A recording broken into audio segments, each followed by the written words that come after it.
Bienvenue dans la dernière vidéo bilan de l'année 2018, et où cette fois-ci nous allons parler des films que nous attendons en 2019. Alors cette fois-ci j'ai fait une formule différente par rapport à d'habitude. D'habitude je prends un film par mois. Mais là j'avais pas envie de chercher des films de certains mois, de quand ils allaient sortir et tout, surtout qu'en plus les dates de sortie à chaque fois changent et à chaque fois c'est un bordel. Par exemple j'avais annoncé l'année dernière que j'attendais Alita Battle Angel, le résultat elle est pas sortie. Donc là j'ai décidé de prendre surtout une liste de films qui allaient me parler. Et on va faire court sur le pourquoi j'ai choisi ces films-là. Première attente, bienvenue à Marwen, parce que l'histoire me paraît très touchante, qu'elle me paraît très bonne, et la musique de la bande-annonce m'a beaucoup scotché. Et puis le côté artistique, traumatisme, le fait qu'on se réfugie dans une bulle, me parle beaucoup en termes de thématique. Deuxième attente, Creed 2. Parce que j'ai adoré Creed 1, que j'ai adoré Rocky tout court, et que je trouve vachement pertinent de réutiliser l'histoire de Rocky 4, qui globalement était un film sur les États-Unis contre la Russie, mais cette fois-ci qui est tourné de manière beaucoup plus intelligente, l'affrontement des deux fils. L'affrontement des deux fils contre où le père de l'un des deux a tué le père de l'autre. C'était on est vraiment dans un retour à des sources inattendues. Et utiliser Ivan Drago pour ça était vraiment un choix pertinent et génial. Dans la bande-annonce, le regard que s'échangent Stallone et Ivan Drago Stallone et Dolph Lundgren à la fin, mais ça te dit, ça va être la merde. La vache. Troisième attente de l'année 2019, Glass. Parce que c'est un film de M. Night Shyamalan qui a repris du poil de la bête avec Split, et que je veux voir si on a une confirmation du M. Night Shyamalan Cinematic Universe. Et surtout, est-ce qu'il va y avoir Joel Osment et qu'on va avoir le gamin de Sixième Sens? Ça, je trouverais ça génial. Quatrième attente de cette année, Nicky Larson et le parfum de Cupidon. Parce que je ne comprends pas le bashing qu'il y a dès les bandes annonces. Alors si ça se trouve ça va être une merde, le film déjà commence à ressentir pas mal de défauts, mais je sais pas, j'ai envie de lui donner sa chance à ce film. J'ai envie de voir ce qu'ils ont fait. Philippe Lachaud semble être un très grand fan de Nicky Larson de base, bon, c'est pas le City Hunter, et puis de toute façon ce sera pas la première adaptation de merde qu'on aura eu de Nicky Larson, je vous rappelle pas celui de Jackie Chan. Cinquième attente de Dragon 3, parce que c'est en ce moment la meilleure saga de DreamWorks à l'heure actuelle, elle a surpassé Shrek à tous les niveaux. Je sais pas comment ça va se dérouler, mais franchement, j'en attends beaucoup de ce film.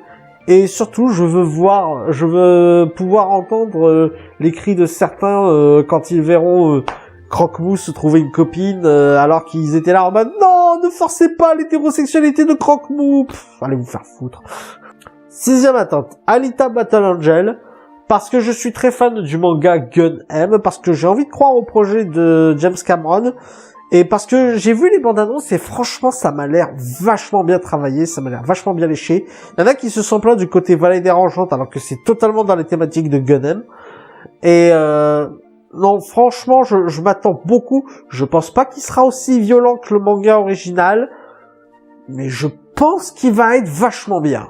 Septième attente, Ralph 2.0, parce que les bandes annonces m'ont conquise.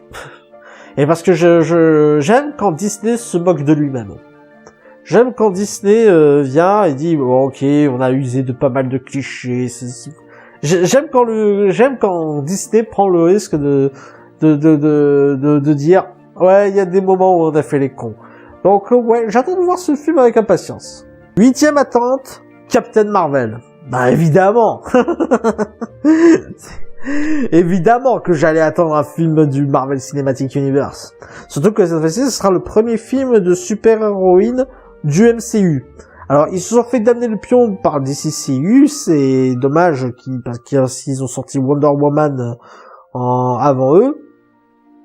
Mais j'attends de voir et je pense qu'ils vont faire vraiment quelque chose de bien avec ce personnage.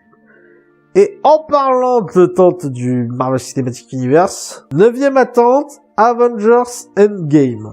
Parce que, putain de merde, j'ai adoré Avengers Infinity War parce qu'il m'a bluffé et que je veux voir comment ça va conclure cet arc, bordel de merde. 10e attente, John Wick 3, parce que j'ai adoré les deux premiers et que pour moi, Keanu Reeves a vraiment fait un boulot de malade mental sur les deux premiers films, et que l'univers de gangster qui est dépeint est vachement intéressant. 11e attente, Le Roi Lion. Parce que j'emmerde ceux qui crachent sur les trailers et qui disent « Oh, ça va être un film de merde » sans avoir vu le film, que jusqu'à présent, les remakes de Disney m'ont tous plu, et que Le Roi Lion, c'était mon dessin animé Disney préféré, et que là, je vais voir ce que ça donne. 12e attente, Les Nouveaux Mutants. Parce que je veux voir ce que ça donne maintenant que Disney commence à avoir un peu de l'influence sur la Fox. Même si techniquement, Les Nouveaux Mutants restent un film 100% de la Fox. Faut se dire un truc, ça fait partie des films qui, pour l'instant, n'ont pas eu d'influence de la part de Disney. Je veux voir s'ils continuent à en faire un film d'horreur, et si c'est le cas, je ne veux plus entendre de reproches par rapport à un blocage artistique que pourrait faire Disney sur la Fox. 13e attente, Artemis Fowl. Parce que l'histoire me paraît intéressante, c'est pas tous les jours qu'on a un gamin mafieux. Et enfin, Star Wars épisode 9. Parce que jusqu'à présent, si les épisodes de spin-off étaient plutôt décevants, j'ai beaucoup aimé les épisodes principaux de Star Wars, et donc je veux voir comment ils vont conclure cette trilogie. Voilà, c'était les vidéos bilan pour l'année 2018. J'espère qu'elles vous auront plu. N'hésitez pas à mettre un pouce vert si c'est le cas et à partager sur les réseaux sociaux. D'ici là, allez au cinéma, on est de retour. Ciao!